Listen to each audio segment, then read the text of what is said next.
Thank you so much. Sorry I'm the first non-nurse on the stage, but I really appreciate the invitation, so thank you so much for having me here.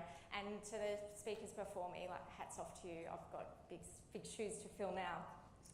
Okay, so less of the emotion in this talk, but I think you'll see some of the themes. So hands up if you're a fan of digital health. Oh, that's all right, cool. I was thinking there'd be a few people going, nah, come on. All right, well, this is good then, all right. We're going to start talking about the current business as usual in healthcare, and you guys know this better than me because you're on the shop floor every single day in healthcare. And this is what it looks like. Siloed information, you know, you're running around the ward, trying to, you know, I think there's a statistic that says that 30% of clinicians spend their shifts looking for information. You know, and that's, I'm sure, not what you were told would happen when you were doing your degrees. I had this slide up in another conference where I was talking to junior clinicians. There was nurses, OTs, doctors, and a doctor came up to me, and he was, you know, early 20s and first year out of uni, and he's like, Louise, my God, I was one of those doctors that you just mentioned, and I feel really bad. And I was like, well, let's talk about it. Anyway, and he said, well, the other day it happened, it's never happened to me before, and he was really quite distressed telling me this story. And he said, I prescribed the same test to the same patient, and they did it twice. And when I realised I did that, and it was because when I first saw the patient, I saw them in ED, and said, oh, you need this test, and put it in the computer, and they went off and did the test. And then the next time I saw that patient, I didn't realise I'd seen them before, because even though at our hospital we actually have a digital health system, the ED system is different to the ward system and they don't talk to each other, so I didn't realise, and I'd sent them off for the same test. And it wasn't until they came back a third time. He's like, oh, why have you got 2 test results? And he was quite visibly distressed about this. And unfortunately, these silos of information don't just happen between and across healthcare organisations, they happen within the same walls of the same building. And that's not really good enough. Is it any wonder that we're drowning under our own weight with all this paper records? How many of you work in a facility that does have some sort of digital record? Okay, probably about half the audience, all right. But even then, there's a lot of paper, and that's a real photo. This one isn't. So this is here to make a point that, you know, in healthcare, when we talk about the amazing technology that we have amazing technology in healthcare. Sometimes I just think I'm sorry. When I watch shows that are based 100 years ago, I'm really grateful that I live right now, where we have painkillers and all sorts of medical technology. But where we have hardly advanced in healthcare is how we actually manage the information of healthcare. How we make sure that nurses, doctors, OTs get the right information at the right time when they need it. And nobody knows that more than you guys. Because this is the sort of technology, you know, the TARDIS is there to say the point that, you know, in other industries you would need a TARDIS to go back in time to see the types of technology that are pervasive all throughout healthcare. The fax, the beeper.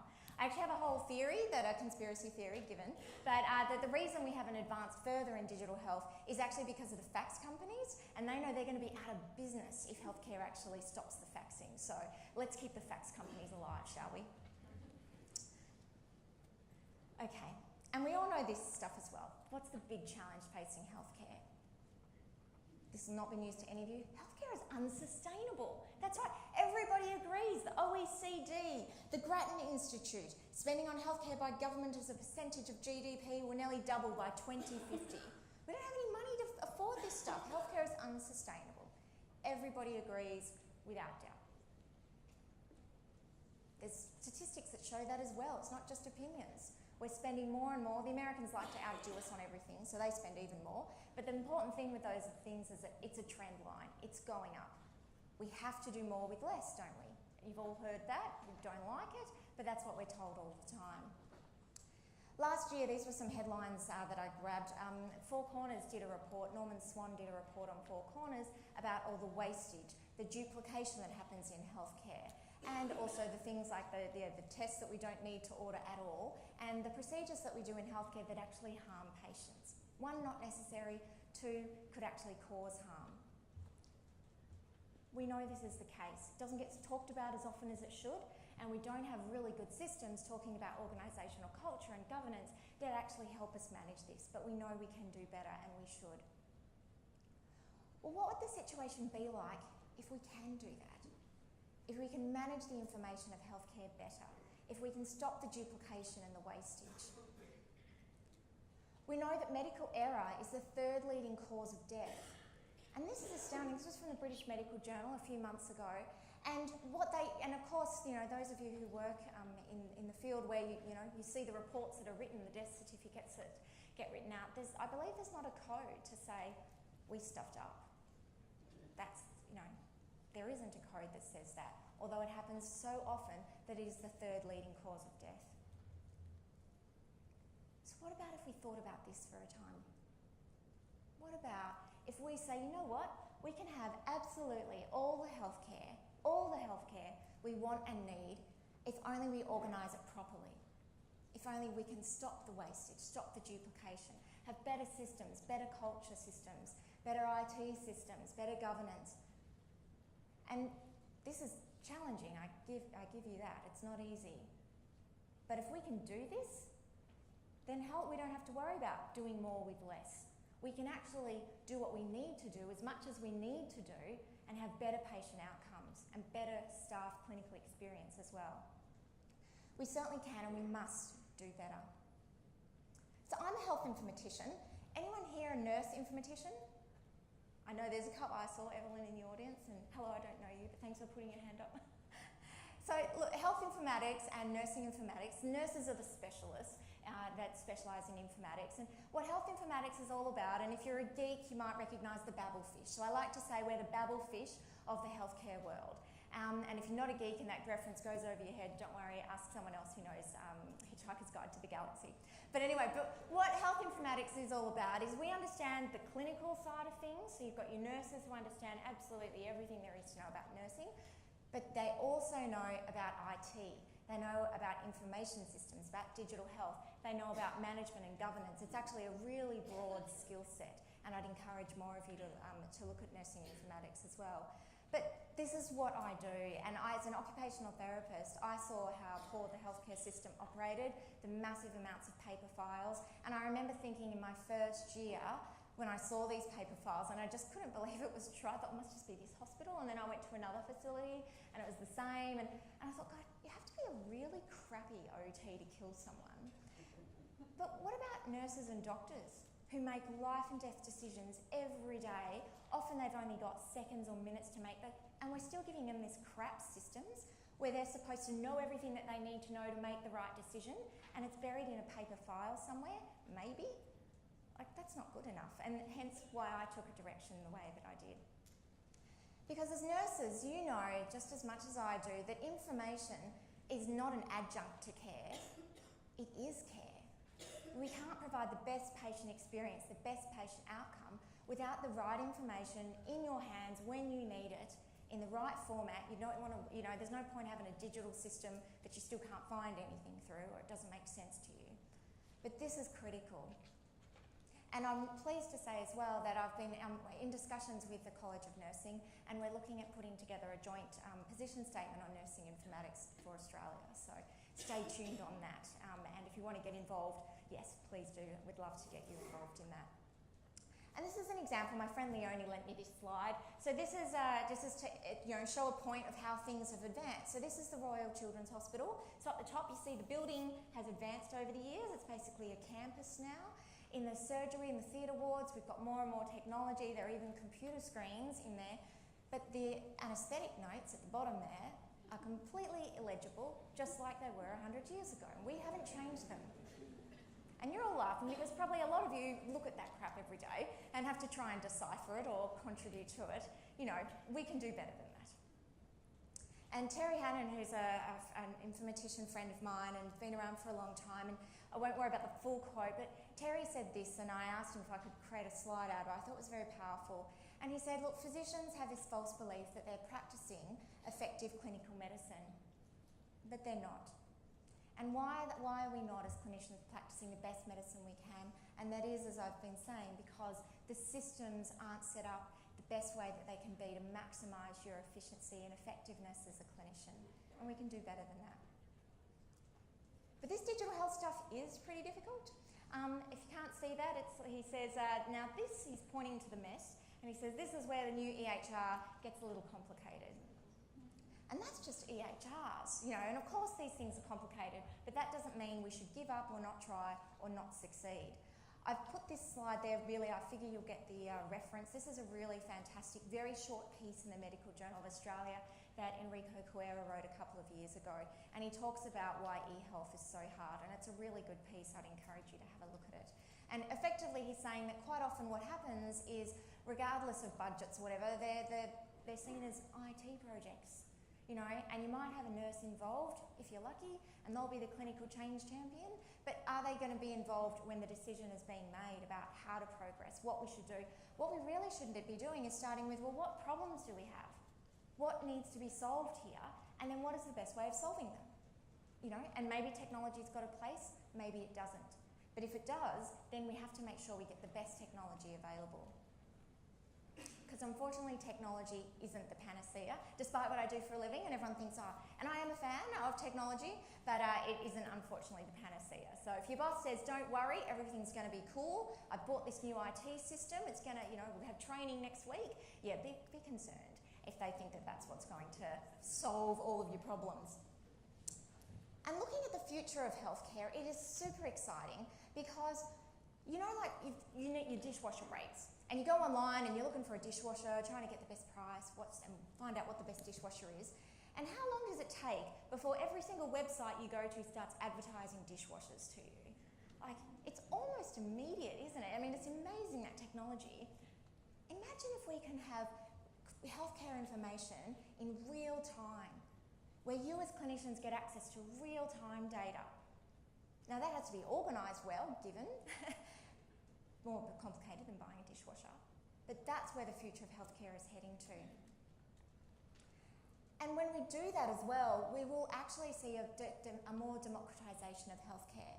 Information, not just in the hands of clinicians, but in the hands of our patients. And enabling patients and carers and families to make better decisions in conjunction with a clinical team. There's more and more, you know, even you guys as nurses, and a lot's been said about the important role of nurses as patient advocates, and they are, absolutely, you are. And I put this slide up here because Erin, she's a consumer, sick child, a great advocate for her child and what he needs. And I was at a conference with her recently, and she tweeted this out, and she said, I hate the term patient engagement. No one's more engaged than me. Like, I want engaged clinicians. I want engaged industry. I want engaged researchers. And I thought that was a good point to make, and I stopped using the term patient engagement. We need to engage patients, because I was like, well, I think she's got a really important point there. But we do know to change healthcare, we need to change the business models. And these are another couple of quotes. You know, in medicine, we don't practice, we think we practice evidence-based medicine, but we don't. We practice eminence-based medicine. We practice reimbursement-based medicine. Another person I know says, I wanted to become a doctor so I could help people. And my dad, who was a doctor, said to me, no, son, you got it wrong. We don't help people. I get paid to do things to people. And he said he was after about 10 years of medicine, he realised his dad was right, and he is now getting more involved in informatics as well. And so if you look at why we still have these broken systems in healthcare, when the technology has advanced so much in recent years that most of those issues have been resolved. So why isn't it changed? Why are we still dealing with bits of paper? Why do nurses have to spend 30% of their shifts running around the ward looking for information? And it's because of this. Because if we're going to be successful, every single healthcare institution has to rewrite their business plan. Every single one.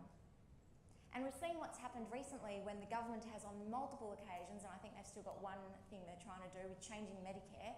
Now, I'm not getting into a political argument, but the point is when the government tried to change the business model of healthcare, it very rarely works for them. And you've got to have balls to do it too. You know, this is tough. This is the tough thing. We talk about organisational culture. Well, if we're going to change the entire business model of how healthcare is funded, how it's worked, how we're paid, that's the tough challenge. And so while we should make better use of technology, the really important thing to remember is none of that will work unless we're actually engaging with clinicians, that we're engaging with patients, that we've got an organisational culture, and we've got willingness to look at the business models of how we change healthcare. Okay, so you can tell I'm a bit of a geek, so there's my Star Wars. There's the stormtroopers taking a picture of themselves, and they're taking a selfie, so let's have a look at some of the technology that's available now or in the very near future.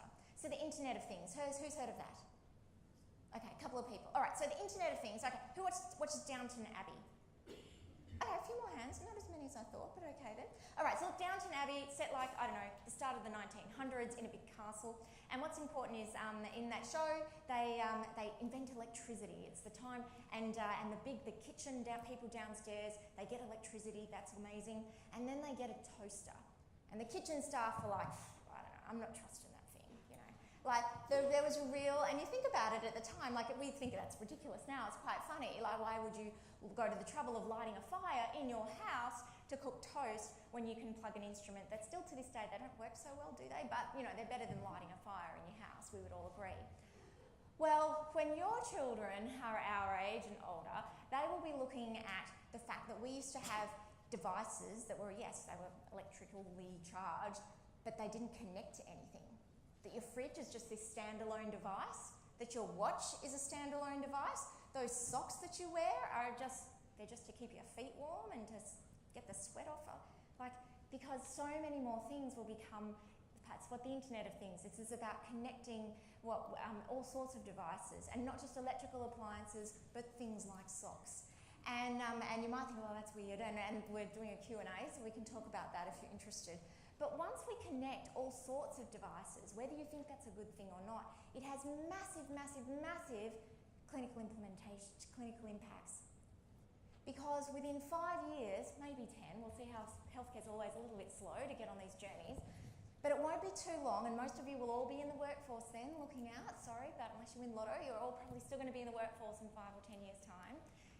The majority of clinically valuable data, the stuff that is so critical for us doing our jobs as clinicians, won't actually come from tests you've put into gear or a doctor has put into gear. That clinically valuable information won't be collected within clinical healthcare settings.